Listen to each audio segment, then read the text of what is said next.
Have you ever wondered what it would be like to stand before the throne of God Himself, to see with your own eyes the glory that no human mind can fully comprehend, and yet survive to tell the story? Today you're about to step into the shoes of a man who did exactly that.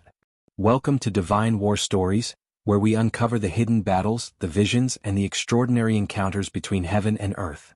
If you've ever felt that life has more layers than what your eyes can see, you're in the right place. Here we bring stories that connect your soul to the eternal, so stay with us because what you're about to hear may change the way you see everything. It began not with thunder nor with lightning, but with silence so heavy it pressed against his chest. The man who would later speak of seeing God's throne did not expect it. He was not chasing visions, he was simply existing in a world torn between chaos and hope, between despair and promise, and in that fragile moment heaven opened. Imagine standing in your own room, ordinary walls, ordinary air, and suddenly the ordinary shatters and you are drawn beyond time itself. This is how he felt.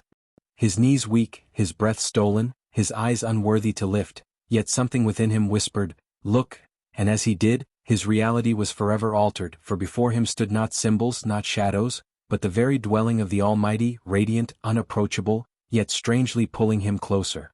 When he tried to describe what he saw, words betrayed him, for what language can capture eternity's throne?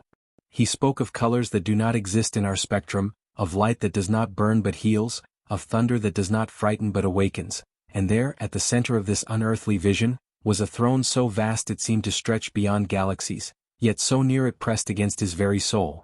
He saw it suspended, surrounded by living creatures whose every movement was worship, their wings shimmering with meaning, their eyes burning with understanding far beyond human reach, and as they cried out, he realized heaven does not echo, it breathes, every sound alive, every moment unending, and he, a mere man, was caught in the rhythm of forever. He had read of God, he had prayed to him, he had believed in his power, but believing and beholding are worlds apart. The throne was not just a seat of power, it was a revelation of character. Every jewel, every spark of brilliance seemed to tell him, here sits not just a king, but the king, the source of justice and mercy in perfect balance, and while his heart trembled at the sight, he also felt a wave of love so fierce it broke him. He was undone, every mask stripped, every pretense shattered, nothing left but raw humanity before holy eternity, and somehow he was not destroyed, somehow grace held him as if an unseen hand whispered, "You are mine," and he believed it. The man confessed later that the first thought to strike him was not majesty but survival. How could he live through this? No one sees God and remains unchanged, yet here he was, trembling, sweating, eyes wide yet alive, his heart pounding but still beating, and that paradox shook him more than the throne itself. He should have died, but instead he felt more alive than he had ever been, every cell of his body awake, every part of his soul on fire, and in that intensity he realized, the throne was not just about God's greatness, it was about God's willingness to reveal himself, even for a fleeting moment, to a fragile human being, not because the man deserved it but because God desired it. Think for a moment, what would you do if you were suddenly lifted into that reality? Would you scream, would you fall, would you dare to even breathe? The man confessed that he could not control himself, tears streamed without permission, his voice trembled into whispers, and his entire being collapsed into worship. He did not plan it, it was not rehearsed, it was instinct, because when you see glory, worship is the only response left, not a song, not a prayer, but a raw surrender, and in that surrender he felt something even deeper than awe. He felt belonging, as if the throne was not just God's dwelling, but the very home his soul had been searching for all along. He noticed the throne was not empty of meaning, it pulsed with stories, with history, with decisions made before time began. The rainbow that encircled it was not decoration, it was covenant, a reminder that this king rules with promises that never fail, promises that stretch through generations, reaching even you today. He realized that what he was witnessing was not just heaven's beauty but heaven's commitment, a throne built not only on power but on faithfulness, and that struck him like lightning. The same God who rules galaxies is the God who keeps his word, the God who sees him, who sees us, and that truth left him undone, his very identity rewritten in the light of that throne. But here is the question that haunted him. Why me? Why would the eternal God allow someone as flawed as him to see what angels bow before daily? He searched his soul and found no answer, no merit, nothing to boast about, and that realization itself became the answer: grace. It was grace, undeserved, unearned, unstoppable grace that brought him there, grace that held him in place when his strength failed, grace that let his eyes drink in eternity without collapsing under its weight, and this same grace, he believed, reaches to us right where we are, even in our doubts, even in our pain, for the throne is not just a vision to admire, it is a lifeline to trust. The creatures surrounding the throne caught his attention. They were not ornamental, they were alive, vibrant, each movement intentional, each sound declaring truths too vast for human words, their faces both terrifying and comforting, their wings both shelter and declaration. And he understood then that God's presence is never lonely, heaven is alive with worship, creation itself groaning and singing, a symphony of glory that never ends, and he, a man, was being invited into that song, not as a spectator but as a participant, not to observe but to join, and that realization shattered the last walls of his resistance.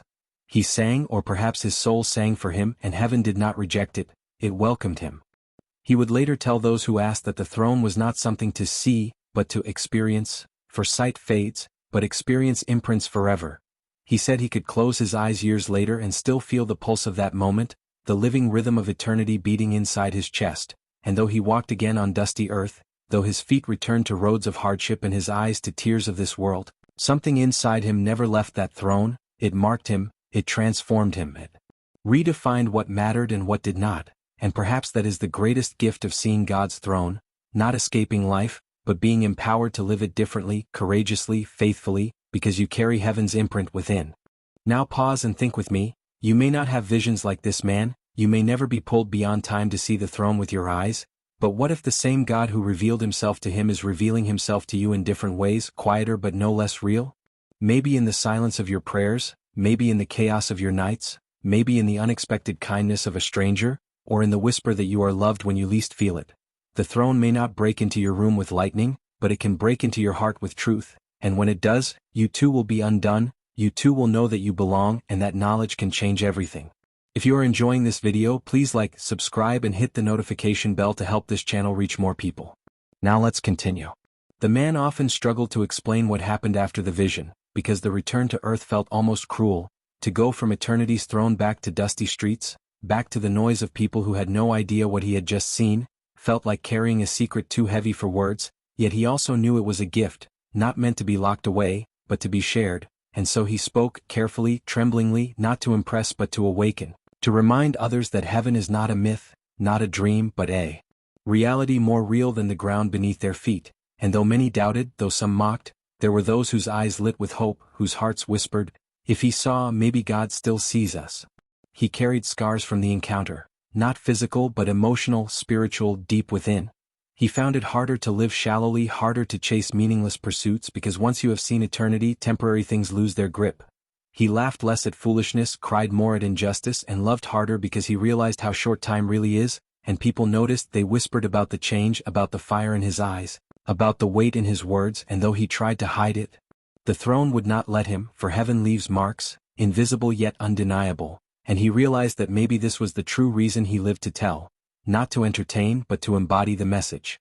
What shocked him most was not just the sight of God's throne, but the feeling that he was known there. In that endless light, he was not a stranger, not lost in the crowd, but recognized, seen, cherished, as if his very existence had always been etched into eternity, and that truth unraveled years of insecurity, years of wondering if he mattered, if he was enough. Before the throne, all those doubts evaporated, and he wanted desperately for others to know the same, to feel that same embrace of being known by the Creator of the universe, for if people could feel even a fraction of it, despair would crumble, loneliness would lose its grip, and hope would rise like dawn. He spoke of the throne as a paradox. It terrified him, yet comforted him, it humbled him, yet exalted him, it silenced him, yet filled him with words he never thought he'd speak, and he believed that paradox was the very essence of God's presence. Both fire and shelter, both storm and calm, both judge and savior, and in living through that paradox he realized something vital. Faith is not about eliminating tension, but about embracing it, about trusting the God who is both lion and lamb, both distant in majesty and near in mercy, and that revelation gave him courage to face life's contradictions, knowing the throne was bigger than them all. At times, when nights grew dark and doubts crept back, he would close his eyes and remember the sound of heaven's song, the living chorus around the throne, and it steadied him.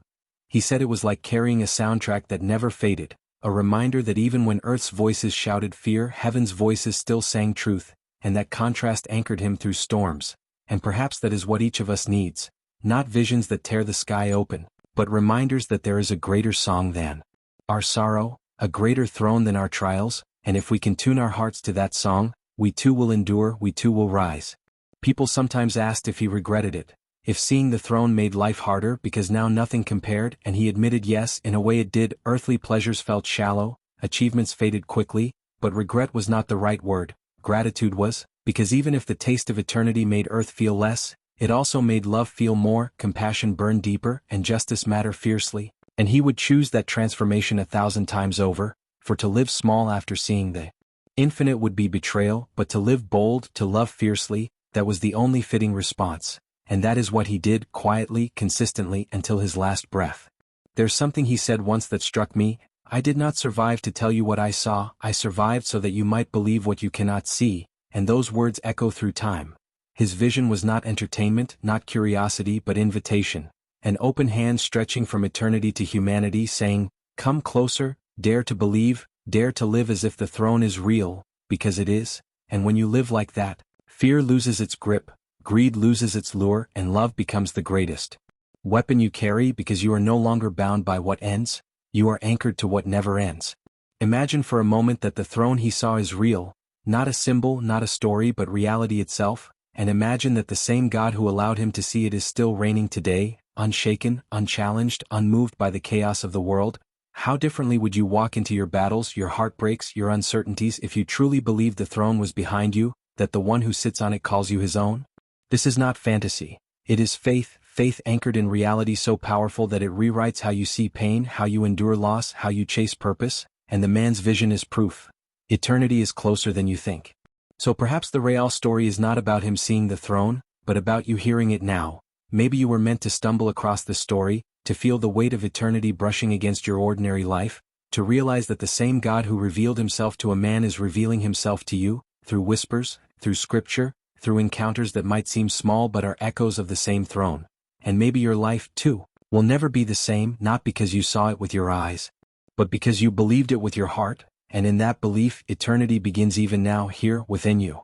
As you carry this story with you, let it remind you that heaven is not distant, that the throne is not locked away, but reaching toward you even now. You may never step into visions of thunder and light, but you can step into the same grace, the same belonging, the same love that transformed him, and if you let it, your life will carry heaven's imprint too. And if this story stirred something in you, stay with us here at Divine War Stories, where we uncover more glimpses of eternity in the lives of those who dared to encounter God.